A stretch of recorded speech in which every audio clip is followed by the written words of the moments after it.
the height of the Vietnam War, a young Buddhist monk stood before the smoking ruins of a bombed village. Around him, suffering was everywhere. Orphaned children, torn families, devastated lands.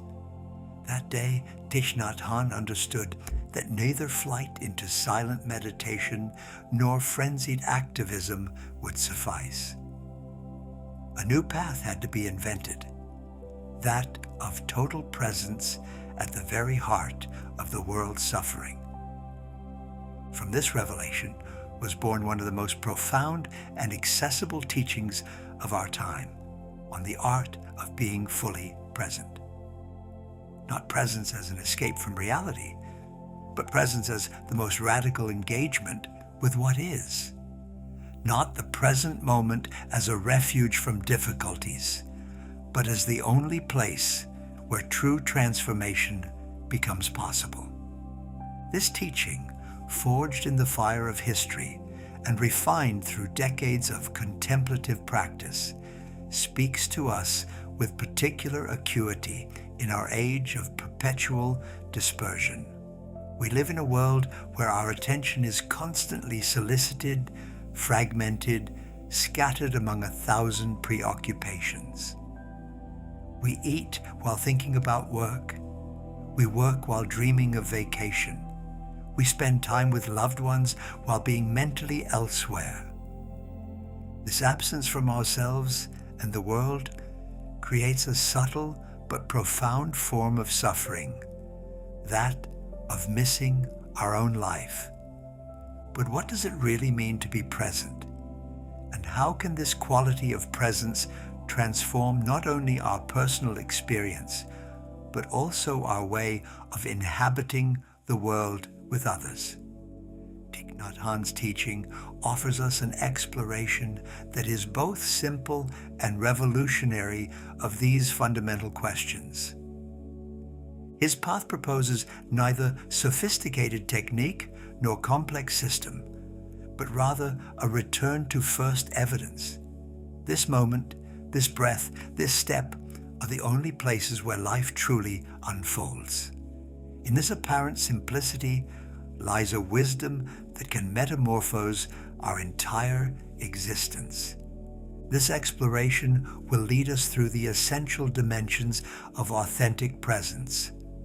First, understanding what it truly means, beyond our preconceived ideas, then discovering how to cultivate it in the most ordinary gestures of our daily life, finally grasping how this quality of being naturally transforms our relationship with others and the world. At the heart of this approach lies a profound conviction, born from the direct experience of a man who traversed his century's greatest trials. True presence is not a spiritual luxury reserved for a privileged few, but the birthright of every human being and the key to our deepest humanity. When Thich Nhat Hanh speaks of presence, he does not describe a mystical state reserved for advanced meditators, but something infinitely simpler and more radical. The capacity to be totally where we are with what is, without mental flight toward elsewhere.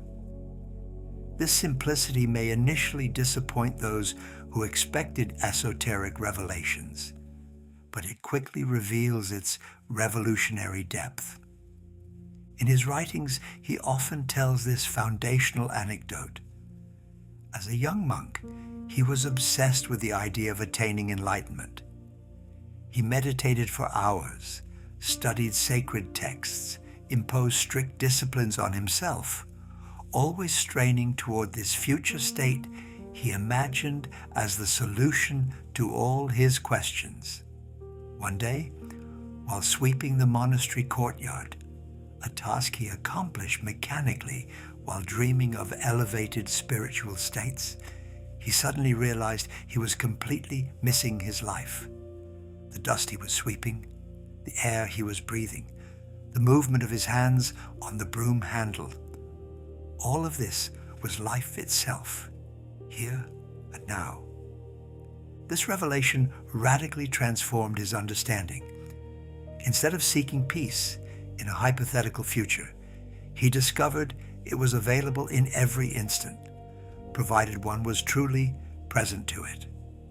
Enlightenment, he writes, is not a spectacular event that happens to us, but the recognition of what has always been there, the simple wonder of being alive now. This approach revolutionizes our relationship with time and happiness.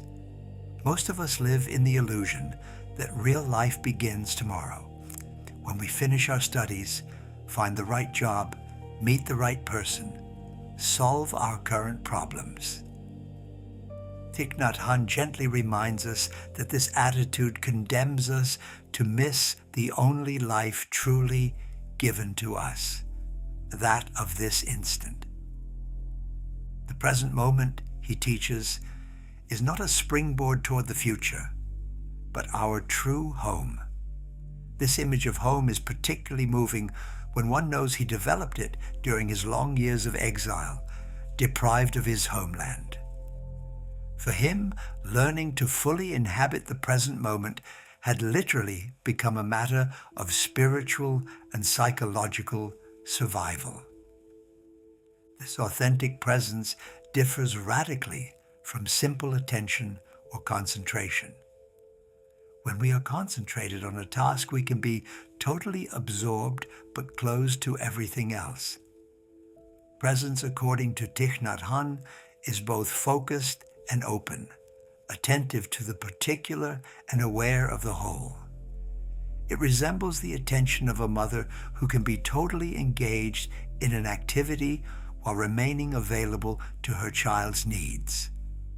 This quality of attention is rooted in what he calls mindfulness, not an abstract concept, but a very concrete capacity to know what is happening within us and around us as it happens. This clear awareness transforms even the most routine activities into occasions for awakening and joy. He tells how, during his exile in France, washing dishes became a profound spiritual practice for him. At first, he writes, "I washed dishes to have clean dishes. Then I understood that I had to wash dishes to wash dishes." This apparently subtle distinction reveals a major transformation, moving from an activity endured for a result to an activity inhabited for itself. This approach transforms our relationship with all daily tasks. Cooking is no longer just a means of nourishing ourselves, but an occasion for meditation in movement. Walking is no longer just displacement, but communion with the earth beneath our feet. Breathing is no longer just a biological function, but a permanent miracle that connects us to the totality of life. This transformation of the everyday is born from a fundamental change of perspective. Instead of seeing our ordinary activities as interruptions of our real life, we discover they constitute the very fabric of our existence. Each moment becomes precious not because it leads somewhere, but because it is fully lived. Thich Nhat Hanh developed this understanding particularly acutely during the war years in Vietnam. Confronted daily with humanitarian urgency, he could easily have lost this quality of presence in frenzied activism. On the contrary, he discovered that only total presence allowed truly effective and lasting action. When you truly help someone, he observed, you're not thinking about the help you're providing. You're simply there, totally available to what is needed now. This presence in action reveals one of the most important dimensions of his teaching. Mindfulness is not a practice of withdrawal from the world, but of deeper engagement with it. It does not separate us from our responsibilities, but helps us assume them with more clarity and effectiveness. This effectiveness of presence manifests first in our capacity for listening. When we are truly present to someone, without preparing our response, without judging, without seeking to solve, we offer an invaluable gift, the experience of being truly heard. Thich Nhat Hanh tells how this quality of listening often allowed conflicts to be diffused that any argumentation only envenomed. In his retreat centers, he regularly observed profound transformations occurring not through elaborate advice, but simply because someone had been listened to with total presence. The deepest compassion, he taught, is sometimes simply being there, completely available, without trying to repair or change anything. This relational dimension of presence reveals how it naturally connects us to others instead of isolating us. Contrary to the received idea that meditation would make one egocentric, true presence dissolves the artificial barriers between us and the world. When we are truly present, we discover our fundamental interdependence with everything around us. This interconnection becomes particularly evident in how Thich Nhat Hanh approaches suffering. Instead of fleeing it or seeking to eliminate it, he proposes welcoming it with the same quality of benevolent presence. Your suffering, he says, needs your tenderness to transform itself. This revolutionary approach transforms even our most difficult experiences into occasions for growth and compassion. He developed this understanding particularly profoundly while accompanying Vietnamese boat people in refugee camps. Faced with unspeakable traumas, he discovered that neither forced optimism nor pity truly served.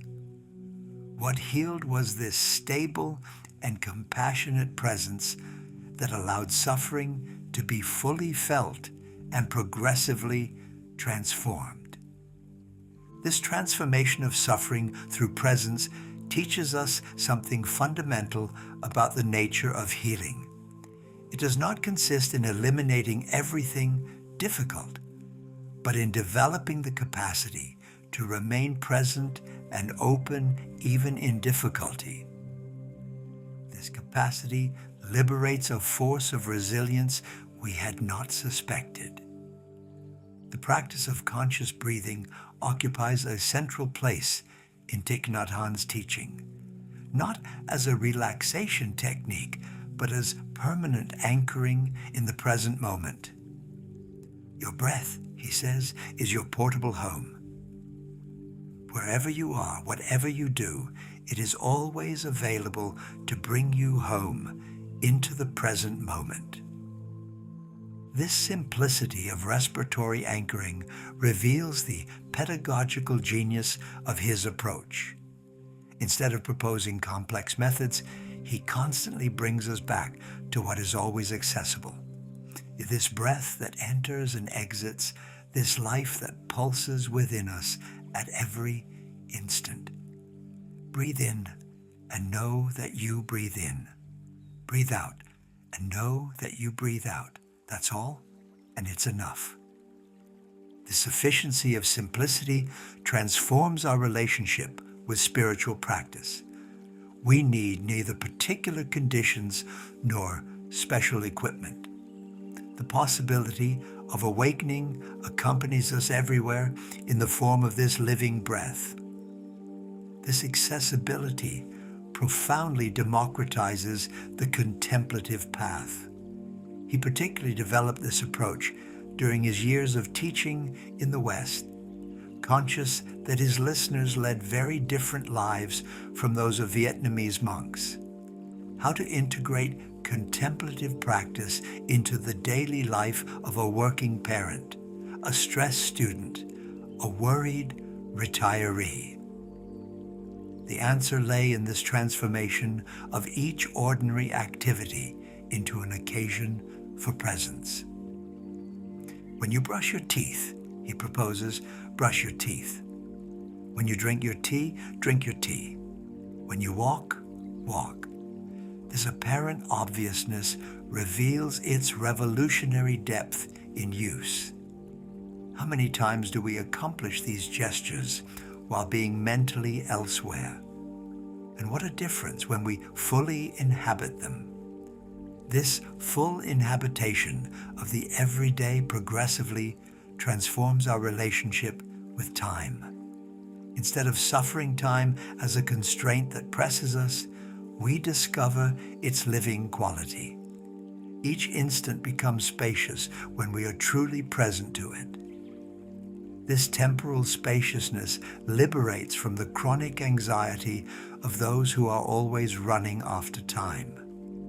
This temporal transformation reveals one of the most liberating dimensions of the teaching. Presence frees us from the tyranny of perpetual urgency, not by making us slow or ineffective, but by allowing us to distinguish true urgency from sterile agitation. This discrimination makes us more effective and more serene.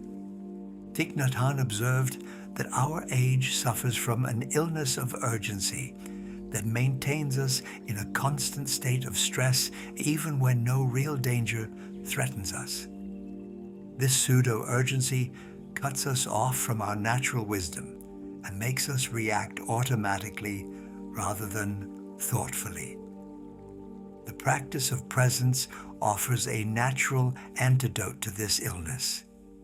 When we stop to breathe consciously, when we take time to feel our feet on the ground, when we truly listen to what our interlocutor tells us, we exit the trance of urgency to rediscover our capacity for discernment. This exit from trance reveals how much our habitual absence makes us miss unsuspected riches. The beauty of a loved face, the flavor of ripe fruit, the gentleness of air on our skin, the simple joy of being alive. All these wonders are constantly available, but we miss them because our attention is elsewhere.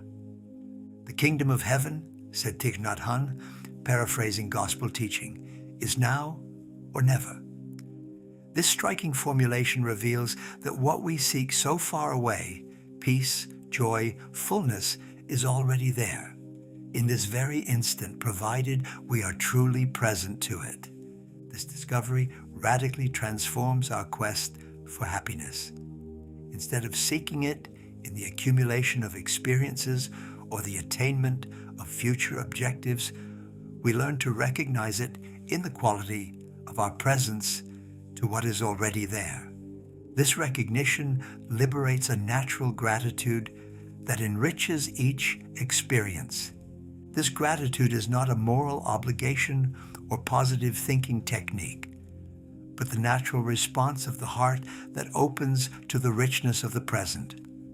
When we truly taste our food, we cannot but be grateful for the entire chain of generosity that made it possible. When we truly feel air entering our lungs, we cannot but marvel at the miracle of life that animates us. This spontaneous gratitude transforms our relationship with simplicity. Instead of seeing simplicity as impoverishment, we discover it reveals the hidden richness of each instant. A glass of water drunk in full consciousness can provide more satisfaction than a feast consumed in distraction. Thich Nhat Hanh particularly developed this understanding during his years of exile when material conditions were often difficult. Instead of lamenting what was missing, he learned to savor what was available. This attitude did not proceed from forced optimism, but from a presence that revealed the fundamental sufficiency of each moment. This sufficiency does not mean passivity or resignation. On the contrary, it liberates the energy we wasted regretting the past or worrying about the future. This recovered energy can be invested in more conscious and effective action. This conscious action is characterized by what Thich Nhat calls joyful engagement. Instead of acting from obligation or constraint, we discover the natural joy that arises when our actions emerge from our authentic presence. This joy transforms even the most thankless tasks into occasions for expressing our profound humanity. This transformation of action reveals how presence reconciles contemplation and engagement. Far from withdrawing us from the world, it engages us more deeply in it. But this engagement takes on a different quality. It becomes expression of love rather than accomplishment of obligations.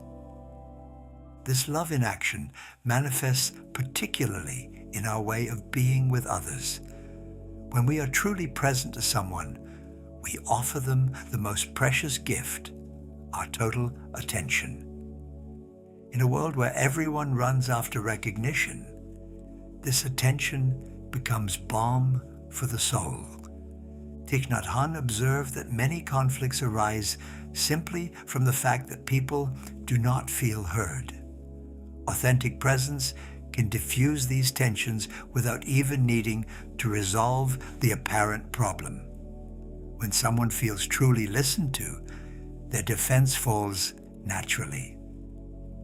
This pacifying power of presence explains why he could play such an important role in numerous reconciliation processes.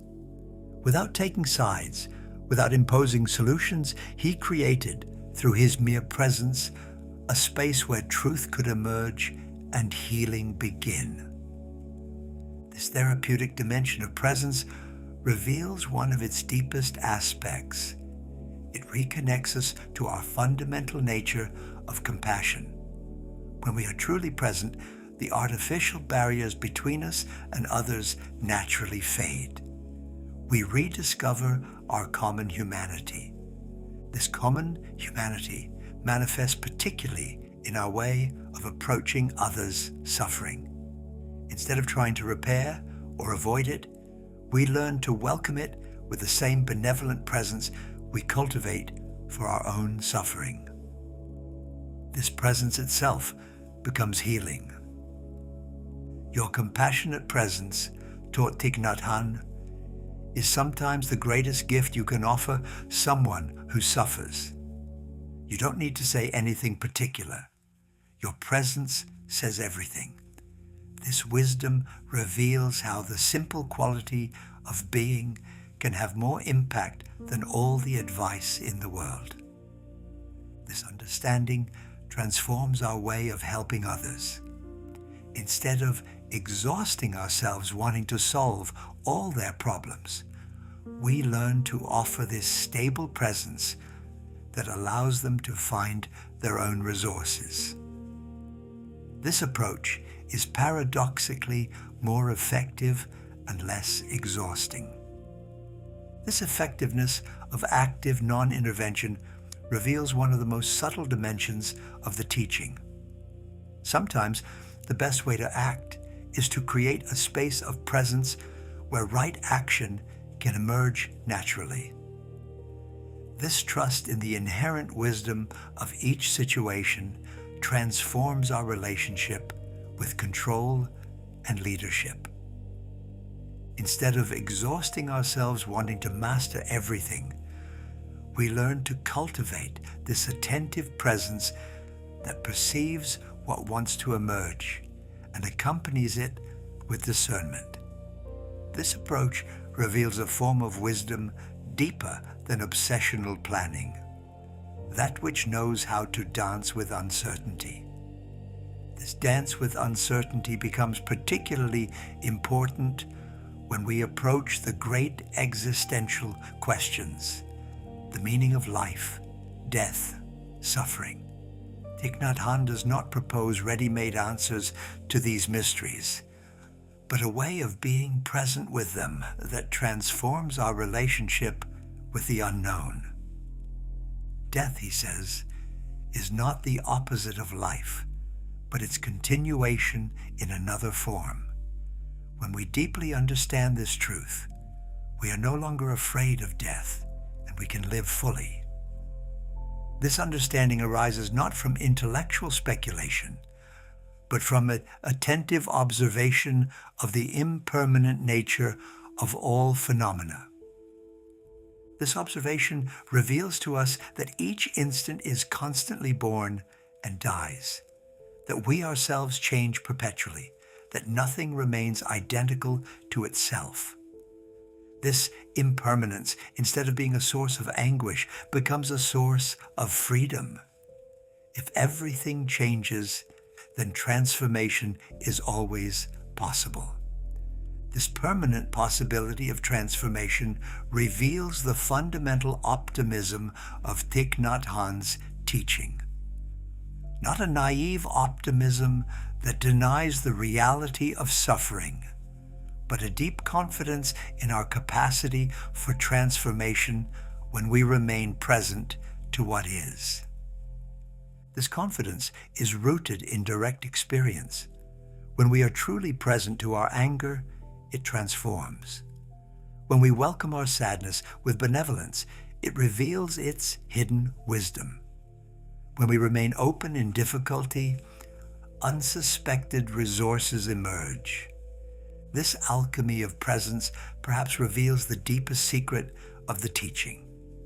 We are not condemned to passively undergo our interior states. Through the quality of our presence, we can consciously participate in their transformation.